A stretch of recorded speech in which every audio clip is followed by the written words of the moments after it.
दोस्तों, केदारनाथ आपदा की वो रात जब एक साधु के साथ हुआ ऐसा चमत्कार जिसे जानकर आपके भी होश उड़ जाएंगे। एक साधु जिसे महादेव ने साक्षात दर्शन दिए थे। केदारनाथ आपदा की वो रात जहां पर हर तरफ लोग आपदा की वजह से त्राहिमाम कर रहे थे, वहीं पर साक्षात महादेव ने आकर एक साधु को दर्शन दिए और इस आपदा के आने का कारण बताया और ये भी बताया इस आपदा में इतने लोगों की मौतें क्यों हुई हैं। आखिर कौन था वो साधु और महादेव ने उसे दर्शन देकर जो बातें बताई जानेंगे इस वीडियो में, तो वीडियो को एंड तक जरूर देखना।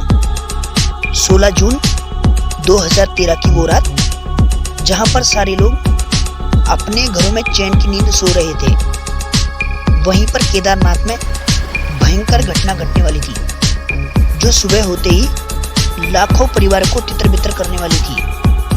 उन सब लोगों ने कभी सोचा नहीं होगा कि उनके साथ कभी ऐसी घटना घट सकती है। हमेशा की तरह हजारों और लाखों की संख्या में श्रद्धालु केदारनाथ के दर्शन के लिए पहुंच गए थे। शाम हो चुकी थी और मंदाकिनी नदी की गर्जना ऐसे लोगों को डरा रही थी कि मानो यहाँ पर कुछ भयानक घटना घटने वाली है।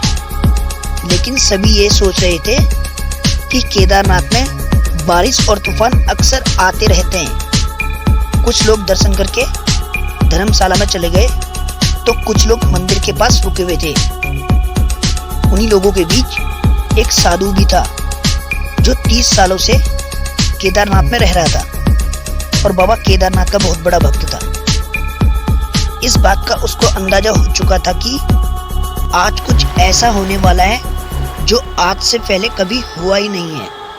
उस साधु ने वहां मौजूद कुछ श्रद्धालुओं से ये कहा कि आज यहाँ पर बहुत बड़ी आपदा आने वाली है, लेकिन लोगों ने उनकी बातों को नजरअंदाज कर दिया। रात होते ही मंदाकिनी नदी में बहुत भयंकर तूफान आया। जब लोगों ने यह देखा कि मंदाकिनी नदी पहाड़ों को चीरकर केदारनाथ धाम की तरफ आ रही थी, वहां के लोगों में अफरा तफरी मच गई। लेकिन उस साधु के चेहरे पर भय का नामो निशान तक नहीं था, क्योंकि उसको भोलेनाथ पर पूरा भरोसा था। थोड़ी देर में केदारनाथ मंदिर डूब चुका था। वहां के लोग आपदा में कहां बह गए कुछ पता नहीं चला। थोड़ी देर बाद साधु भी पानी में आधा डूब चुका था।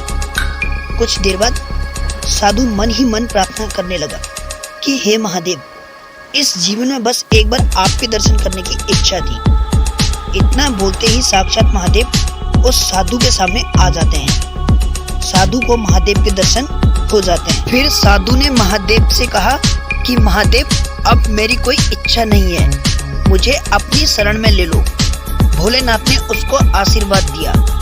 फिर वह साधु महादेव से पूछता है कि महादेव, आप केदारनाथ में साक्षात विराजमान हैं, फिर ये इतनी भयंकर आपदा क्यों? इसमें हजारों भक्तों ने अपनी जानों को गंवाया है।